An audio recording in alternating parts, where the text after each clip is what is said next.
guys, welcome back to my channel. Doing a controversial topic today because I love to stir the pot. First of all, let me just say this is mostly for entertainment purposes only. These are my opinions. You don't have to agree with me. Honestly, I don't care if you count calories or not. Whatever. But let's talk about it. The reason why I don't count calories is because first and foremost, it is super inaccurate to figure out how many calories that your body is burning. Why is that? Let's do some research. For the sake of this video, we're gonna use Google because that's what most people do, right? You mostly get on Google. There are some really reputable sources out there. PubMed.gov is a good one, but no one is looking there, right? They're looking on Google, so let's search Google. So the first thing I'm gonna Google is, what is calories in, calories out based on? Google tells us the calories in versus calories out model is based on the idea that to maintain a stable weight, the number of calories you eat needs to match the number you expend. Calories in refers to the calories you get from foods, while calories out is the number of calories you burn. But how do we know exactly how many calories are in our food, and how do we know exactly how much we're burning? Let's figure it out. So when you Google, how do I know how many calories my body burns? The general consensus is that you're going to use BMR, which is a calculation that takes into account your age, your weight, and your sex. 3 variables. It doesn't take into account what your muscle mass is, how much fat is on your body, none of that stuff. It's just basically by existing, this is about how much your body burns in general. So then you can calculate in points. All right, so points for activity levels are as follows. 1.2 points for a person who does little to no exercise. Okay, how are you measuring that? What is little to no exercise? Does it mean I go for a walk? Does it mean I don't walk? Does it mean I'm in a wheelchair? What exactly does that mean? And how is 1.2 a accurate variable? How is that across the board what we're gonna give any person who has little to no exercise, okay? 1.37 points for slightly active people, 1.55 points for moderately active person. This is all going into the formula, okay?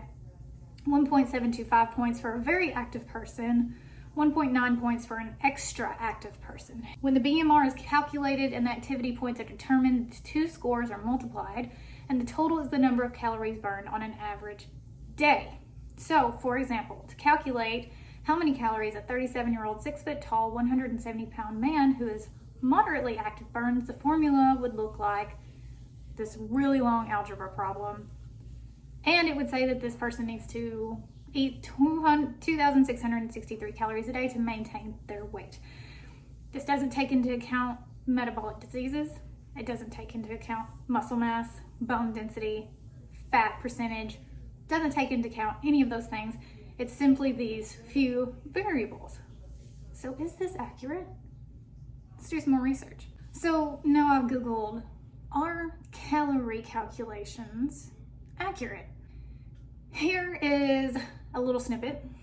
This person who is named Rob Dunn on a website called scientificamerica.com, okay? Digestion is far too messy a process to accurately convey in neat numbers. The counts on food labels can differ wildly from the calories you actually extract for many reasons. Every calorie count on a food label you have ever seen is based on estimates or on modest derivations.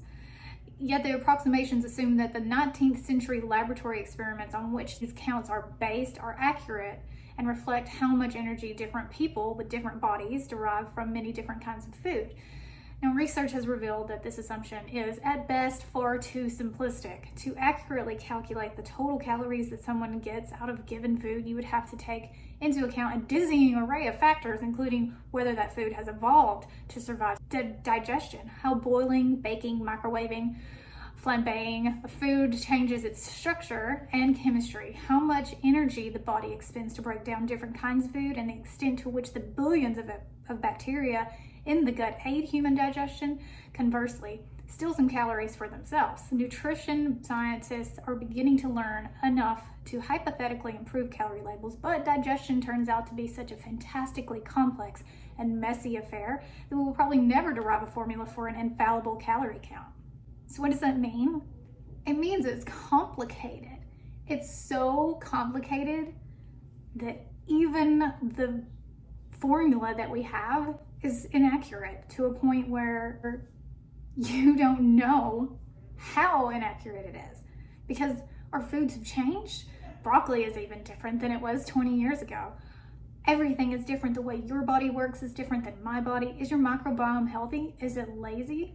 We don't know that, and it's not put into this calculator. How are we able to know how many calories our body is burning accurately?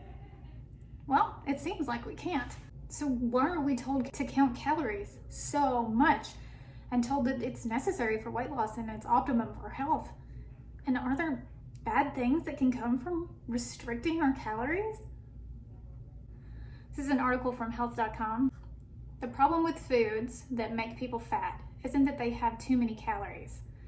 It's that they cause a cascade of reactions in the body that promote fat storage and make people overeat. Processed carbohydrates like foods like chips, sodas, crackers, white rice digest quickly into sugar and increase levels of the hormone insulin. Insulin is like Miracle-Gro for your fat cells. It directs cells to snap up calories in the blood and store them as fat, leaving the body feeling hungry and in a hurry. That's why it's so easy to devour a big bag of chips and still feel famished. Okay, so we're done with the research part here. Let's just talk about why counting calories, being in a calorie deficit on keto is maybe not the most important thing you should be worrying about. Is it possible to overeat, even on keto? Absolutely. Do I think most people who are overeating on keto are using products or eating too many carbs, even if they're healthy carbs? Probably. I find that when I eat meat, I'm satiated. I still eat a significant amount of calories, but clearly it's not affecting me. If you use a calculator to tell how many calories I need, even as a breastfeeding mom, first of all, they're significantly different. They're off by 300 calories depending on which app I use, depending on which website and calculator. What? I don't go by that because I don't think that is what's harming my body. Even if I was stalled, I would pay more attention to my fat macro, to my protein macro, to how many carbs I was eating total. Did I let some sneaky carbs sneak in there? That's what I would pay attention to. Calories weren't the thing that were causing my issues in the beginning of my health journey. Starches were, carbs were, grains were, seed oils. Those were the things that caused my health issues, caused my weight gain. I was calorie restricting. I was eating whole grains, but I was eating carbs, a significant amount, while still eating the same amount of calories that I've eaten on my keto journey. So why wasn't I losing weight then? And why aren't I gaining weight now that I'm eating an excessive amount of calories, depending on who you ask? It's because who knows? Who knows? Nobody knows exactly how many calories my body is burning right now. You don't know. And being in a calorie deficit has a ton of bad side effects. If you calorie restrict, will you lose weight? Sure. Will you lose muscle mass, bone density? Maybe. When you're eating healthy foods, good quality fats, quality protein, lower carb, you're most likely going to lose fat, which is what we're going for. I don't want to lose muscle mass. I don't want to lose bone density. For the most part, those of you who are doing this to lose weight are wanting to lose fat, not muscle, not bone. While lowering your calories may make you lose weight in the short term, it could lower your metabolism, which means you're going to end up stalling or even gaining weight eventually because your metabolism slows down to accommodate those few calories that you're feeding your body. It can cause fatigue. You can get not as many nutrients as you're supposed to be getting. It can reduce fertility, it can stop your cycles, it can weaken your bones, and it can decrease your immunity, which none of us need right now. For some people, it can trigger binge eating or even re-trigger some kinds of eating disorders. So why did I even make this video? I don't know. I thought we could have a conversation. I thought we could talk about it.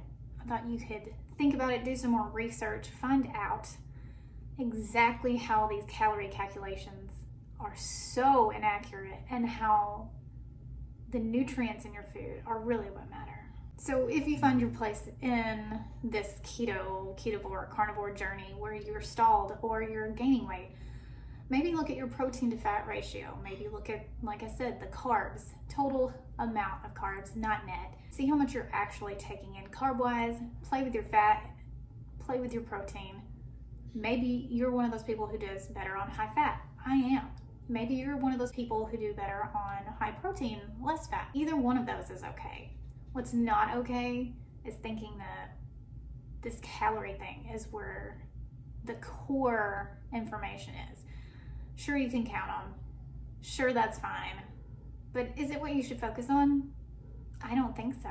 Anyways, I just thought I'd make this fun video. I hope you found it entertaining. Leave a comment, hit that thumb button, hit a thumb down. I don't care. This is all just open for interpretation here. It's interesting though. Calories are weird, and I don't think we know that much about them. But we base so much of how we eat on calories. It's super fascinating. When you go to the drive-thru, do you see the fat count? No. Do you see the carb count? No. You see the calorie count. Why is it that the most inaccurate number is the one that we see and we think about most often? It's food for thought. Pun intended.